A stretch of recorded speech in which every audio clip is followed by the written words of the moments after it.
Brought to you by Chitale Bandhu.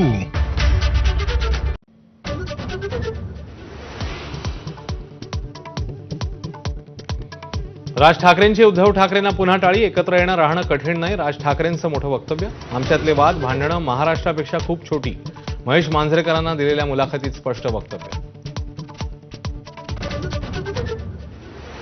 राज ठाकरेंच्या टाळीला उद्धव ठाकरेंची प्रतिटाळी, महाराष्ट्राच्या हितासाठी किरकोळ भांडणं बाजूला ठेवायला तयार, उद्धव ठाकरेंची भूमिका। भाजप आणि शिंदेंच्या पंक्तीला न बसण्याची ठेवली अट। ठाकरेंच्या शिवसेनेच्या ट्विटर हँडलवरच्या पोस्टची चर्चा, राज आणि उद्धव ठाकरेंच्या हस्तांदोलनाचा फोटो।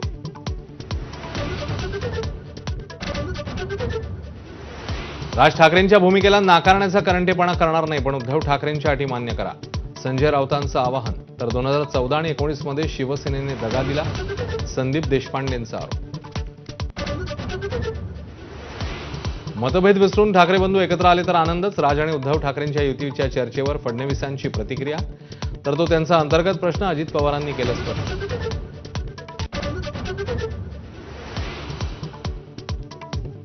केवळ ठाकरे कुटुंबानेच नव्हे तर सर्वच कुटुंबांनी एकत्र यायला हवं, त्यातच महाराष्ट्राचं हित।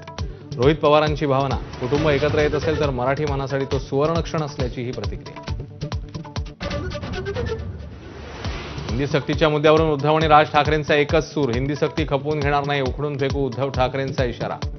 मराठी माणसाने जागरूक राहणं गरजेचं, राज ठाकरेंचा सल्ला। हिंदीच्या सक्तीला विरोध करणारे इंग्रजीच्या सक्तीविरोधात का बोलत नाहीत, मुख्यमंत्री फडणवीसांचा सवाल। तर हिंदीला विरोध केवळ राजकारण करण्यासाठी अजित पवारांचा निशाणा। पुण्यातल्या तनिषा भिसे मृत्यू प्रकरणी दीनानाथ रुग्णालयाचे डॉक्टर सुश्रुत घैसास यांच्यावर गुन्हा दाखल, घैसास दोषी असल्याचा ससून हॉस्पिटलचा अहवाल, वैद्यकीय हलगर्जीपणा केल्याचाही ठपका।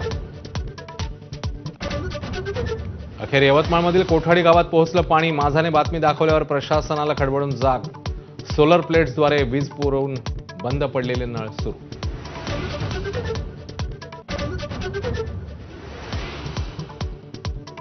एसटी महामंडळाने कर्मचाऱ्यांच्या पगारातल्या 1240 कोटींचा पीएफ भरलाच नाही, पीएफ न भरल्यानं कर्मचाऱ्यांना व्याजापोटी मिळणारे 100 कोटी बुडाले, एसटी कर्मचारी काँग्रेसचे सरचिटणीस श्रीरंग बर्गेंचा दावा। विलेपार्ल्यातल्या दिगंबर जैन मंदिर होत नाही तोपर्यंत लढा सुरूच ठेवणार, जैन समाजाची भूमिका, पूजा करायला परवानगी। तोडक कारवाई प्रकरणी पालिकेचे के पूर्व विभागाच्या वॉर्ड ऑफिसरची हकालपट्टी।